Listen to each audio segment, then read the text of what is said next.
హిస్టరీలోనే విచిత్రమైన గూజిచారి ఈమె. Shooting practice సమయంలో ఆమె ఒక్కటి కూడా గురి చూడలేదు, కాని ప్రతి బుల్లెట్ టార్గెట్ ని తాకింది. క్లాస్ రూంలో కెప్టెన్ పాయం చెప్తుండగా ఆమె వెనుక కూర్చుని అతని కార్టూన్ చిత్రిస్తుండేది. ఆమె పట్టుబడినప్పుడు కెప్టెన్ శిక్షగా మొత్తం నోటుబుక్ గుర్తుపెట్టుకోవాలని చెప్పాడు, కాని ఆమె ఇప్పటికే హల్యూసినజెన్ మందును తయారు చేసి దాన్ని తాను మీద వేసుకుని వచ్చింది. గుర్తు చెప్పే సెషన్లో ఆమె బాగా దగ్గరికి వచ్చి మాట్లాడసాగింది. కొంతసేపటికి కెప్టెన్ మత్తులోకి జారిపోయాడు. కెప్టెన్ కోపంతో మరుసటి రోజు శిక్షణను రెట్టింపు చేశాడు.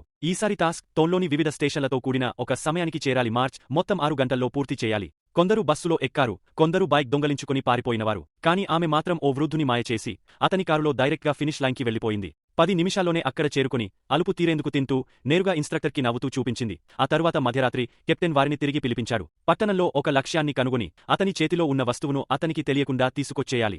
అందరూ గంటల తరబడి వెతికినా ఏ జాడా కనిపించలేదు. ఆమె మాత్రం తన భాగస్వామిని తీసుకుని డిన్నర్కి వెళ్లిపోయింది. అదృష్టవశాత్తు అదే సమయంలో టార్గెట్ వాళ్ల ఎదురుగా వచ్చాడు. ఆమె భాగస్వామి వెంటనే పరుగెత్తడానికి సిద్ధమయ్యాడు, కాని ఆమె అతనికి అడ్డుకుంది. బదులుగా రెస్టారెంట్ బయట వేచి ఉండమంది. ఆమె శాంతిగా వివరించింది, అతను తిన్న నూడుల్స్ పాతవై ఉండొచ్చు. చెమటలు వచ్చాయి. వెంటనే చల్లటి టీ తాగాడు. అతని కడుపు కాస్త అలగడం ఖాయం. ఖచ్చితంగా కొద్దిసేపటికే టార్గెట్ బాత్రూం నుంచి కడుపు పట్టుకుని బయటికొచ్చారు. వాళ్లు వేరువేరుగా అతన్ని ట్రాక్ చేశారు. చివరకు అతని గుట్టు తేలింది. ఆమె పోలీస్ వేషం వేసుకుని అతని గదిలోకి ప్రవేశించి చూసేసరికి టార్గెట్ కంగారు లేకుండా గాయ నిద్రలో ఉన్నారు. ఆమె సులభంగా కేసును అందుకుంది.